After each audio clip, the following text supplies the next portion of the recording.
Yes, okay.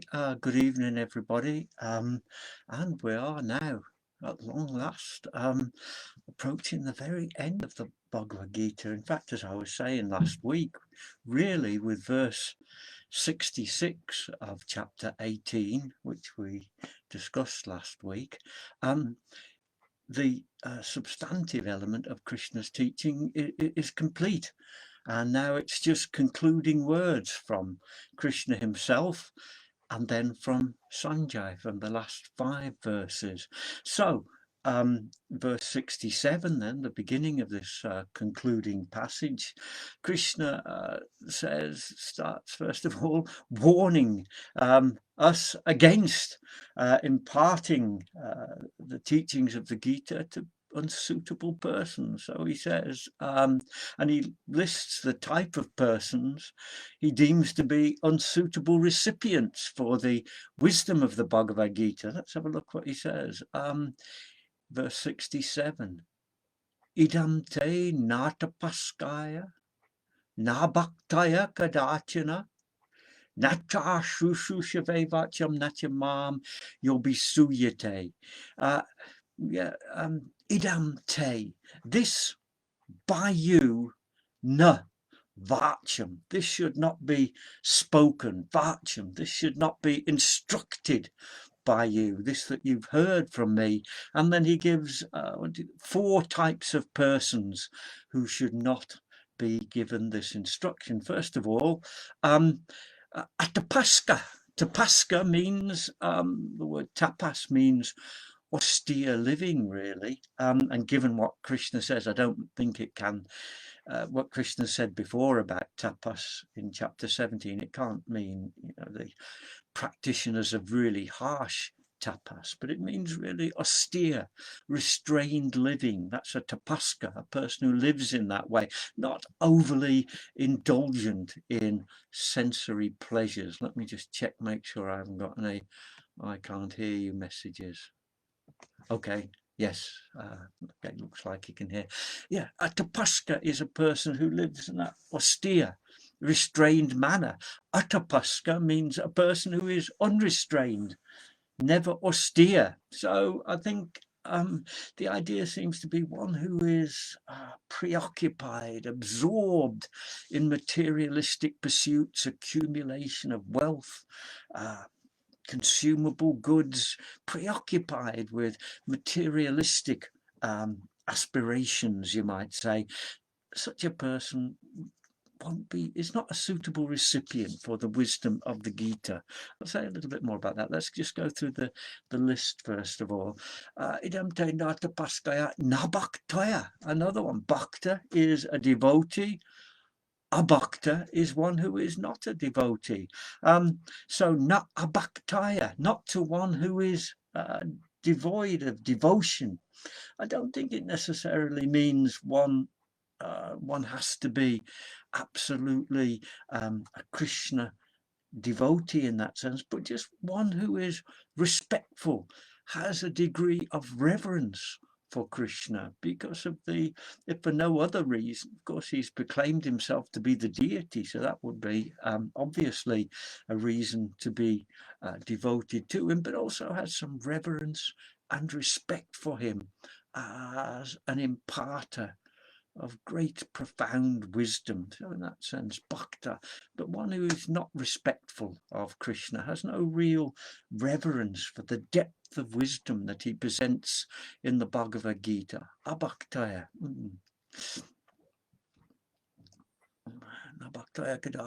Kadachana, never ever do it. Kadachana. Nacha shushushave. So, yeah, I mean, shushushava means one who wants to hear, one who wants to learn. And again, ashushava means one who's not interested in learning. So again, it's pointless, really. I don't know how you do it. Lock someone in a room, force them to listen, etc. If they've no interest, don't waste your time on it. Be skillful in the mode of presentation. I'll say a bit more about that in a minute. And nachamam yobisuyate, and one who is never to one who is envious or hateful towards me, who's contemptuous of Krishna, you might say. And you would say, well, who on earth could be contemptuous of Krishna? But you find writings on the Bhagavad-Gītā, various sources, which are critical and condemnatory of Krishna's teachings. A number of academic scholars write in that manner. It's a way of getting your material published, I suppose, critical. Krishna dodges Arjuna's question. Krishna is dishonest in his presentation. Krishna is confusing and contradictory in his ideas, etc. And one wonders, if you have that attitude towards the Bhagavad-Gītā, why bother studying it? Why bother reading through it and writing learned papers, you might say, if you see no value in it? It's ridiculous, really. I think if you study Gita or any other text from an academic perspective, you must think, well, there is some value in this. I can learn from this something. Otherwise, it's just pointless, a kind of petty hobby, like train spotting or something like that. Nothing against train spotting, but it's not a deeply profound activity. And if you're not reverential to the Gita, if you're not thinking this is a wisdom which can enhance and enrich my life, then why you bother studying it? Just so you can, I don't know, be controversial and get your name up there because you've said something, you've exposed the shortcomings of the Gita. Most of them, anyway, are based on a lack of proper understanding. They haven't really studied and thought about. The Gita is, as we've seen, it's a subtle and complex text, but if you study it deeply, all those criticisms really don't stack up. And also sometimes you get criticisms from the Hindu perspective, people saying, well, Krishna supports the Varna system and therefore he's responsible for the oppressive caste system in India by his teachings. Again, I don't think that criticism stacks up, but that criticism comes. So anyway, I think that's the point that Krishna's making here. Don't give it to people who are absorbed in worldliness and sensual pleasures. Don't give it to those who have no devotion or respect for me. Don't give it to those who aren't interested in the least. And don't give it to those who are envious and hateful, critical towards me. Why? Just because it's a waste of time. And worse than that, such persons will then just find fault and criticize and condemn and find reasons to reject it. And that's also a source of degradation. So there won't be any positive effect, just the opposite. People who receive it with that state of mind, hostile state of mind, it'll just make them worse. Now, one might say it is slightly controversial, perhaps even. Surely it's persons like this who are most in need of the teachings of the Gita, the materialists who are creating a terrible world beset by poverty, who are destroying the natural world as a result of their greed and insatiable desire for consumable goods. Surely nobody needs the Gita more than such persons. And that's true, but I think one has to be clever. The Buddha talks about using skillful means. Don't come along like, sometimes, I remember particularly when I lived in America, you get Christians come along and hold the Bible up and say, it says in John chapter 20. And if you don't believe, if you're not a Christian, then all that, the authority of the book is meaningless. So everything subsequently is meaningless. So in the same way, don't do that with the Bhagavad-Gītā. Don't go up to people and say, it says in Bhagavad-Gītā this, it says in Bhagavad-Gītā that.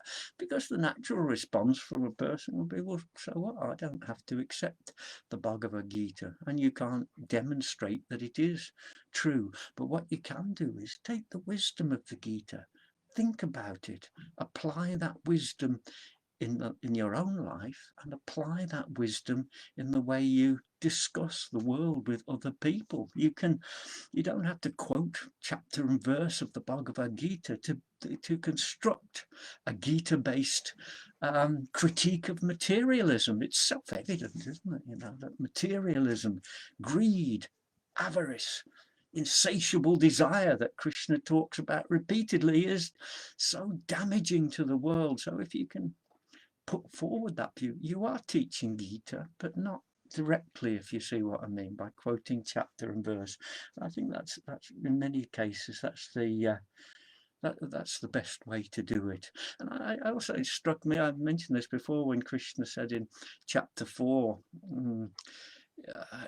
you know, that he comes for dharma sangstapanarthaya,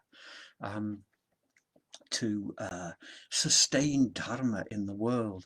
I think in there that it wasn't just during the duration of the manifestation of the avatar on earth, but that process of dharma sangstapan has been perpetuated by the Gita and by our listening to the Gita and by our acceptance of the values of the Gita, the anti-materialism of the Gitas, and by representing the ideology of the Gita. Then that mission of the avatar, dharma sangstapana, is perpetuated. It's carried on, and we are nimitta matra, just as Arjuna was instructed to be nimitta matra in chapter 11.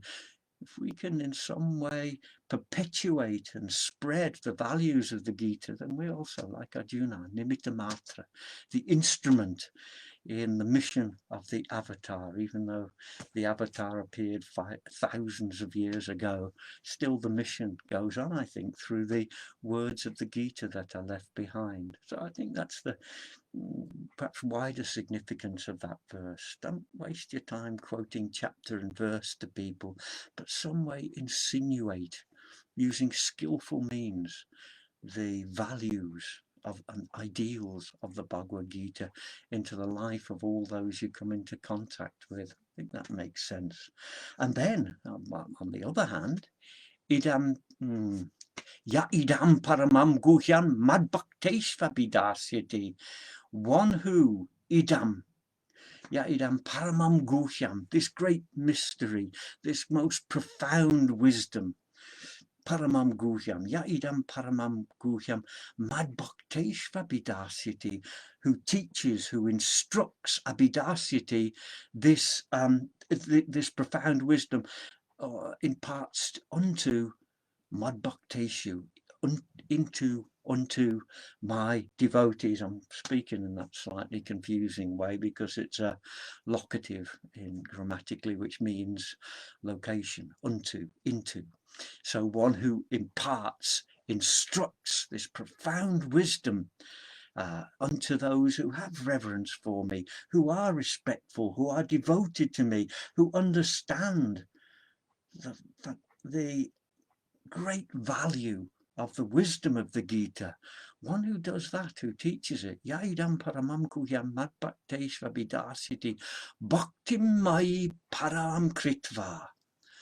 Yeah, again, bhaktim param, this supreme act of devotion, this supreme display of devotion, having kritva, having performed this supreme act of devotion, bhaktim mai param, unto me. Again, it's locative.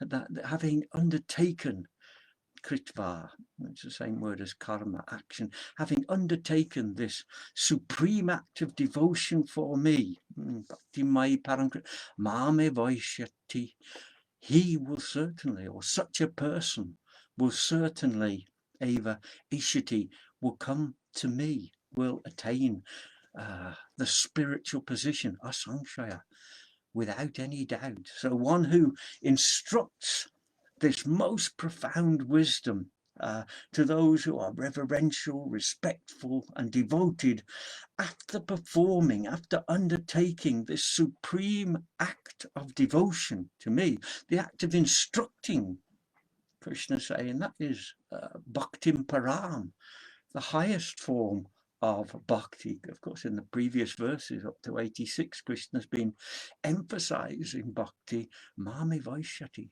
Such a person will go to me, will reach me, will, I suppose, transcend this world and reach the spiritual position in which Krishna himself is always situated. He says again in the next verse, which will be 69, Natya tasman manusheshu, amongst human beings, amongst the descendants of Manusheshu, Natya tasman manusheshu kaschin me priyakritamaha. Krita means one who acts. Priyakritama means the one who acts most pleasingly. And Tasman means than such a person. Natya Tasman Manusheshu, amongst human beings, there is none who acts in a manner that is more pleasing to me. Of course, speaking of what was said in the previous verse, one who instructs this wisdom to the devotees. Bhavita natyame tasmad, anyaha priyataro bhuvi.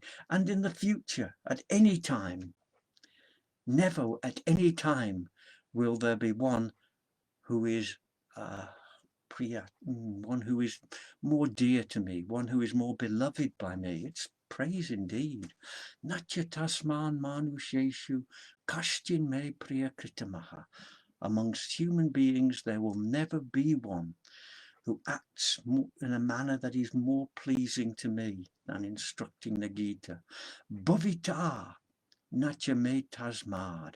And there will never be a person who is more than, there will never be another person, anyaha, who is more beloved by me, who is dearer to me. So that's a great incentive, if one needed one, to spread the values of the Gita in a skillful way, to propound it.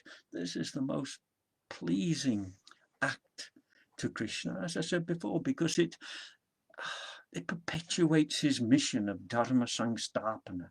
So when we speak, not all the time, you don't want to become a Gita bore or anything like that and constantly be bringing it up. But when the opportunity arises, then try to perpetuate the wisdom of the Gita. Try to spread the ideas that Krishna has given to us, and that is most pleasing. The person who does that is most dear to Krishna, he says. Natya tasma manusheshu kashtin me priyakritamaha. No one does anything that's more pleasing.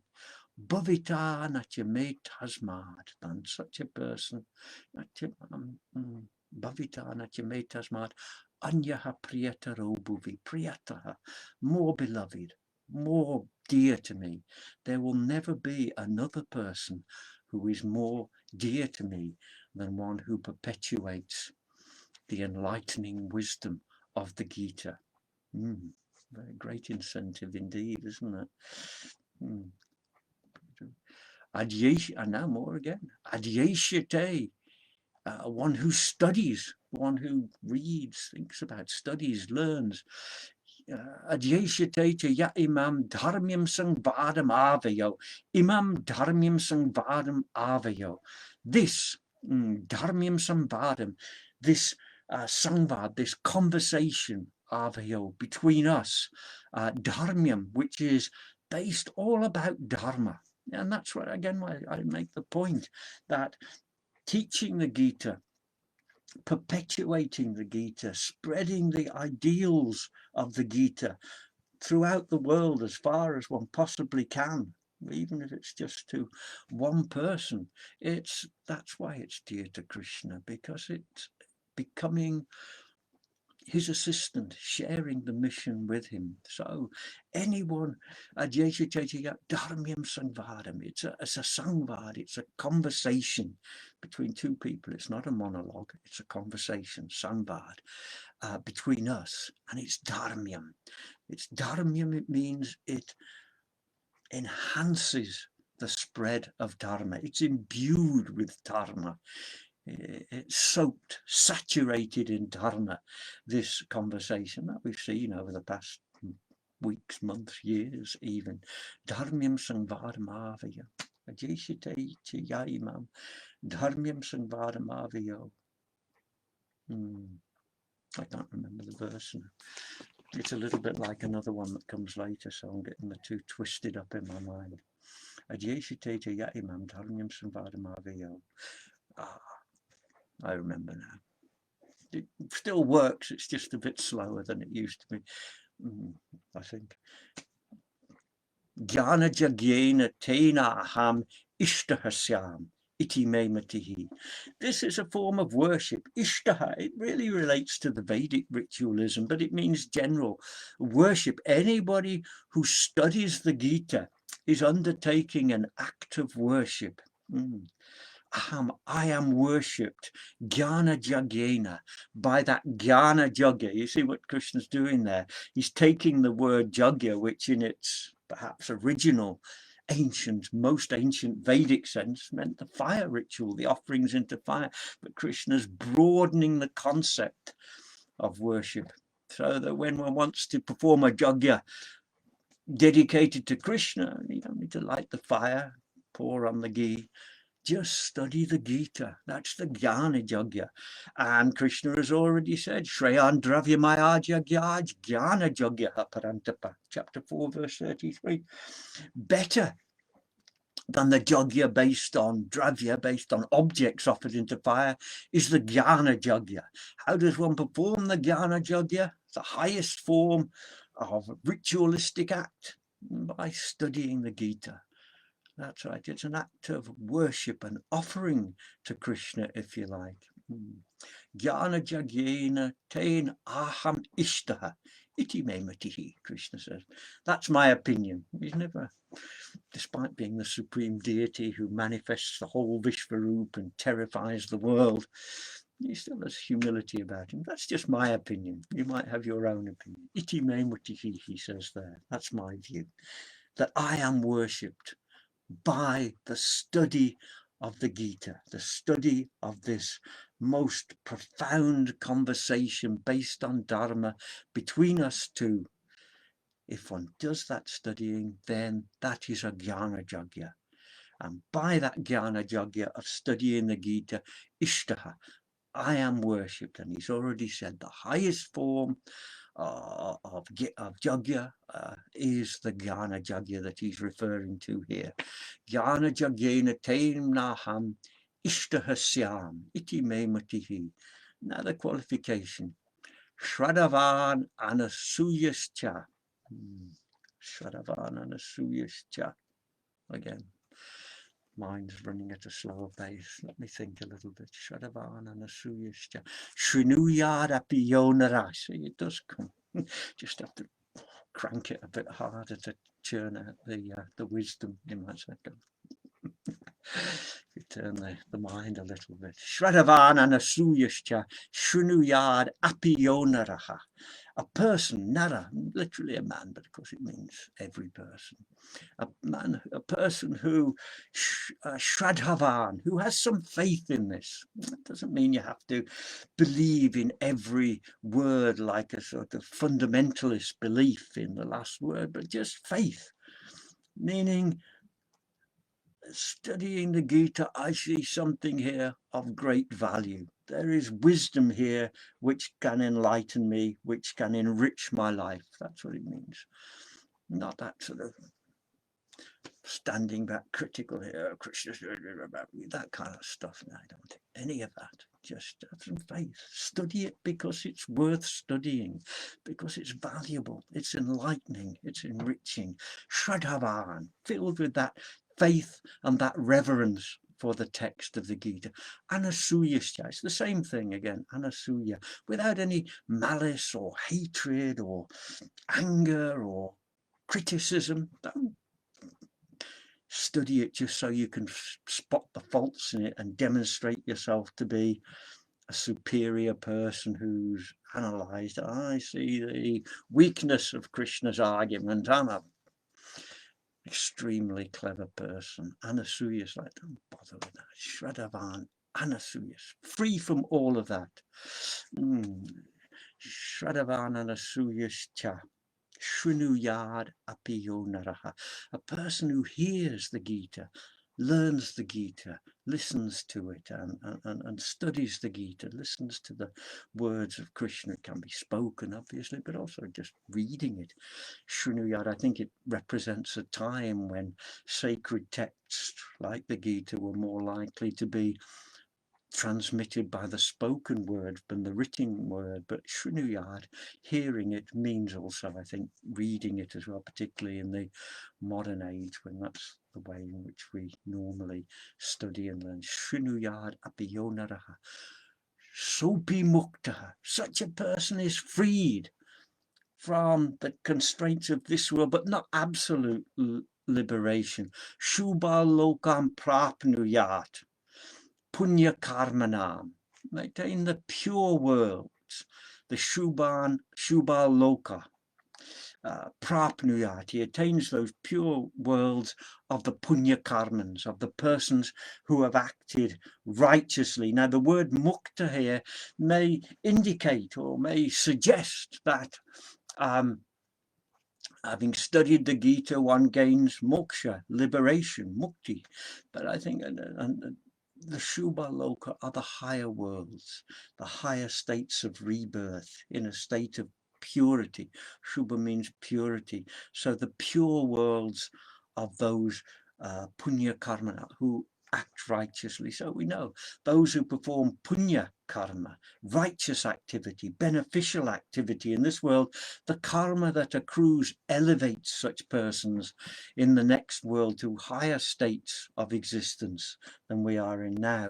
So what Krishna is saying is that studying the Gita is also punya. Learning the Gita, acting on the Gita, the two are connected because learning and acting are part of the same process. So if you read the Gita with that sense of faith, reverence, and without any criticism, read it, take it on board, absorb it, then punya karma is the inevitable consequence. How can you read Gita, understand it without some transformation of your life? It's transformatory, the Gita is. It leads us. It's so many times we've heard Krishna criticizing, calling upon us to reject materialism, reject greed, reject hostility, competition, exploitation, oppression of others, and open ourselves out to a better way of being, Dharmamium, focused on Dharma, goodwill, help, punya karma. So studying the Gita and acting in accordance with punya karma, one is the inevitable concomitant of the other. It's a natural consequence of studying the Gita. One changes one's life, maybe just to a small extent, but there must be some change. And if there isn't some transformation, some impetus towards punya karma, towards righteous action, righteous living, then one hasn't really studied and understood the Gita. So I've been warned against. Anyway, what does it matter? We've nearly finished. I've seen that our Chancellor of the Exchequer in Britain swore the oath of office on the Bhagavadgītā when he took office. I was thinking about that. I suppose it's the start, isn't it? You put your hand on it, then perhaps you might read it and even learn from it and start acting upon it. Anyway, that's enough of that. Yes. Okay. Shvedavan anasuyascha shrinuyadapi yonaraha sopi mukta shubha lokam prapnuyat punya karmanam. He is elevated to a higher state of being. Krishna is not saying that just by reading the Gita one gains absolute moksha, liberation from rebirth, but it's punya karma. It's associated with righteous living, and therefore it is elevating. Punya karmanam. And now he turns to Arjuna again directly.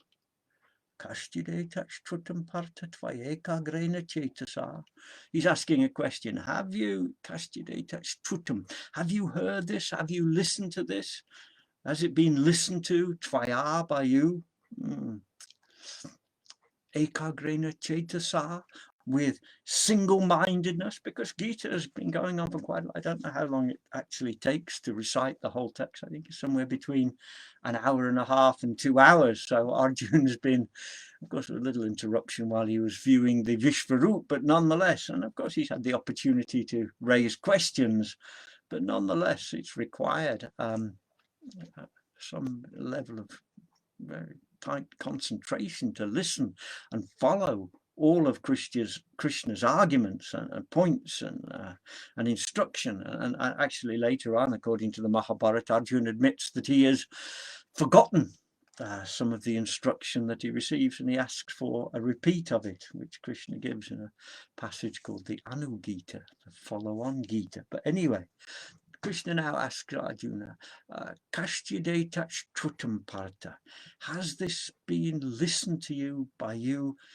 Ekagrena Chetasa, with a concentrated mind? Ekagra, it means fixed on one point.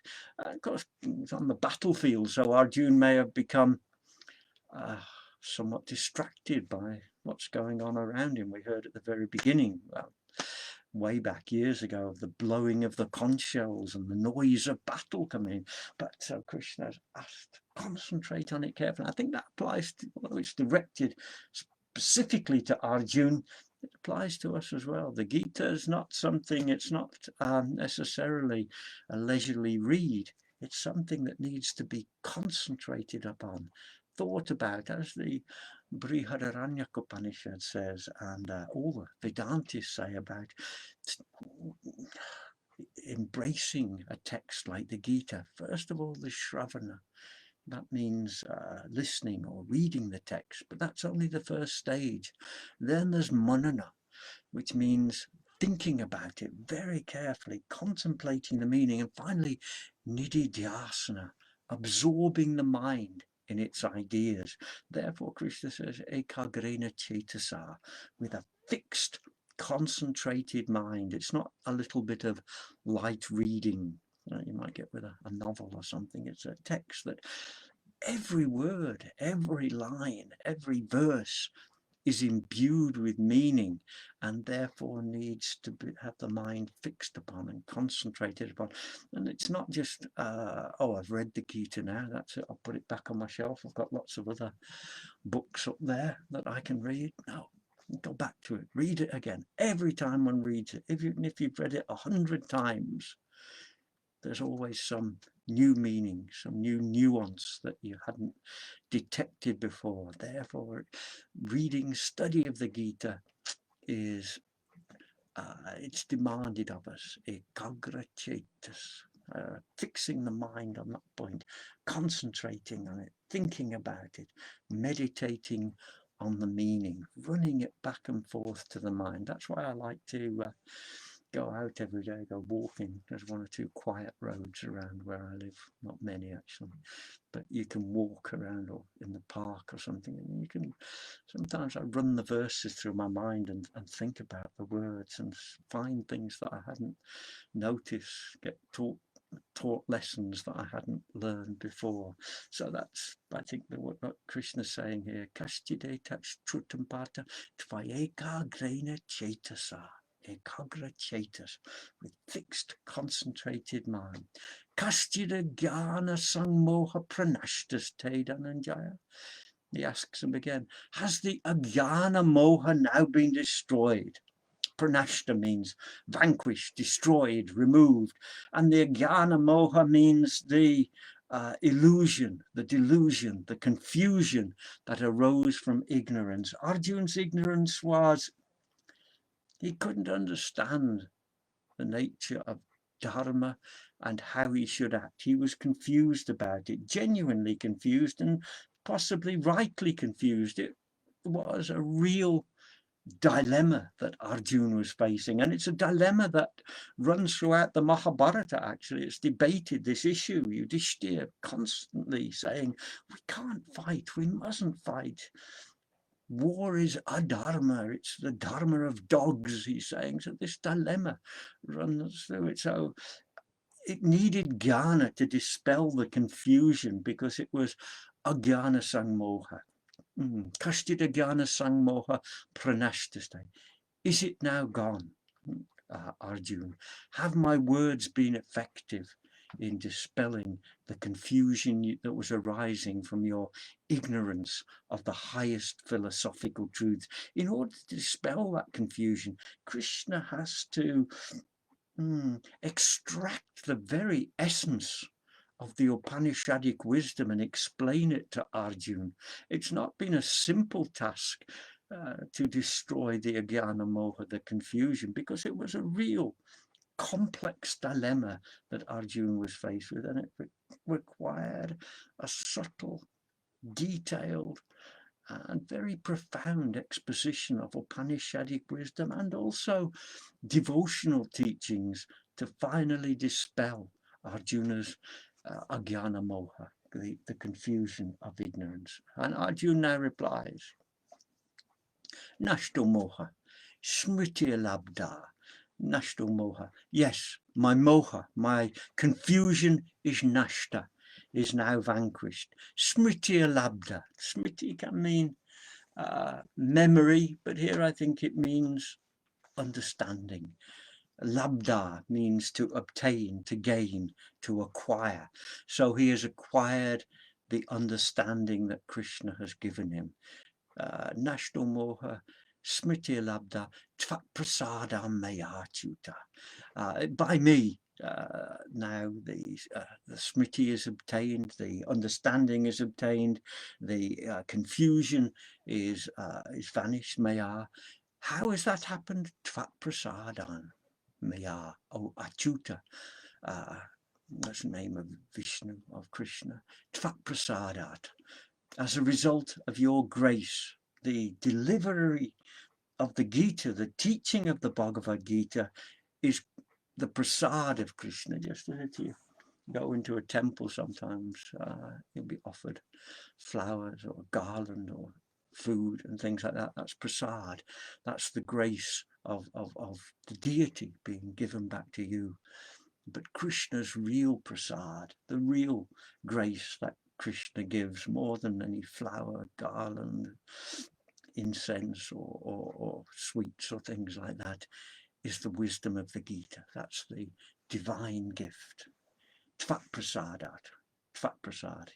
Tvat means your grace that has been bestowed upon me.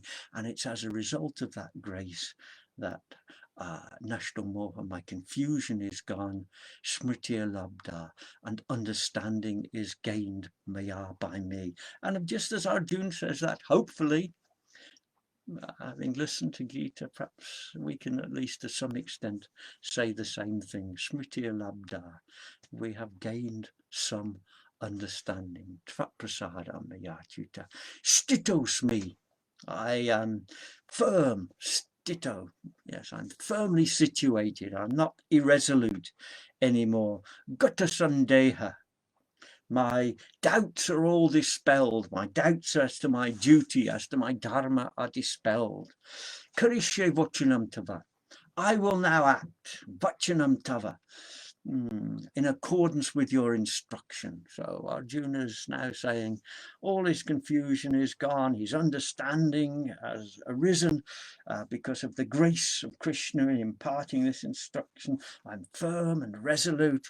My doubts are gone, and I will now follow the direction that you have given me. Of course, it's never that simple, isn't it? And we know from the Mahabharata it was never that simple, because we read in the upcoming chapters after the Gita of the Bhishma Parvan of the Mahabharata that Arjuna wasn't quite as resolute as he says now. And in fact, Krishna had to, on a couple of occasions, speak to him again, because he was still reluctant to fight with Bhishma in particular. It's the Bhishma Parvan, it's the section of the earlier parts of the battle, and Bhishma is the leading warrior of the Kauravas, and Arjuna, being the leading warrior of the Pandavas, is expected to confront Bhishma one-on-one, and Arjuna expresses his reluctance to do so. I think it says he fights mridu in the Mahabharata, fighting only mildly. I think at one point as well, Krishna takes up his chakra weapon and he's about to go and engage in battle because of Arjuna's hesitancy about fighting with Bhishma. And Arjuna has to restrain him and promise, no, I will fight with all my strength and ability. Now you mustn't break your oath to not take up arms. So I think the same thing applies to all of us, doesn't it? We'll hear the Gita now and we'll also stitasmi gata sandeha. I'm firm, I'm resolute, I'll structure my life around the wisdom of the Gita from now on. But then when we get back into the day-to-day living, it's never quite that simple. Things arise, desires come back to the surface, and we become doubtful and hesitant again, etc., etc. So it's a very gradual process. It's not just listening once to the Gita, it's not even listening 100 times to the Gita, but gradually, the more one hears Gita, the more one fixes one mind and ideas on the Gita, then gradually that state of stita, resolution, comes, and gata sandeha, doubts and hesitations, smriti labdha, and understanding of the world, our proper understanding of the world grows within the mind. We see things as we should see them. We see that those around us are not to be exploited, that the suffering of others is a most terrible tragedy for us as well as for them, and we must do something about it. We must transform our lives in line with what Krishna has said. Make our lives Dharmamium, filled with Dharma. Follow the instructions. It doesn't happen just once hearing or listening to it, as it didn't happen for Arjuna just by hearing the Gita, but gradually. It's like medication, as I know well. You don't just get a one-off shot, you have to keep getting the maintenance medication, which of course is repeated hearing and listening of the Gita. So Arjuna says, Nashto moha smriti labdha tvat prasadan maya chuta stitosmi gata sandeha karishe vachanam tava. I will do as you have instructed. And then we've got 5 verses left. We can't finish tonight, so we'll maybe leave the final 5 verses to next week, where Sanjay sums up the whole teaching and expresses his own emotion, the impact that the whole of the Gita has had on him. He's not just a kind of detached observer and narrator. He too has been profoundly moved, as he will tell us, and we'll hear next week, by all that he's heard and all that he's seen. Yes, he says, Rishami cha punaha punaha. Again and again, I am thrilled by what I've heard. But that, don't want to spoil it for next week. But we will finish next week. Probably those verses we can complete quite quickly, and then perhaps we'll say a few words of completion and summing up, just a few concluding words, looking back on the entirety of the Gita. But then verse 78, the whole of the text is finished, but we'll see about that next week. Okay, so for now we've heard Krishna's concluding words, we've heard Arjuna's confirmation that his dilemma has been resolved by the wisdom that Krishna has offered him, and he's ready to act in accordance with the direction that has been given. Okay, thanks very much for listening again, and for all the previous weeks listening in. As I say, I've enjoyed it very, very much, and it's been particularly enlightening to me to speak about the Gita in the way that I have. So thanks very much for listening and making it possible, especially those in Wellingborough who set the whole thing up. And we'll be back next week just to hear the very, very final words of the Gita. But for now, good night. Namaste.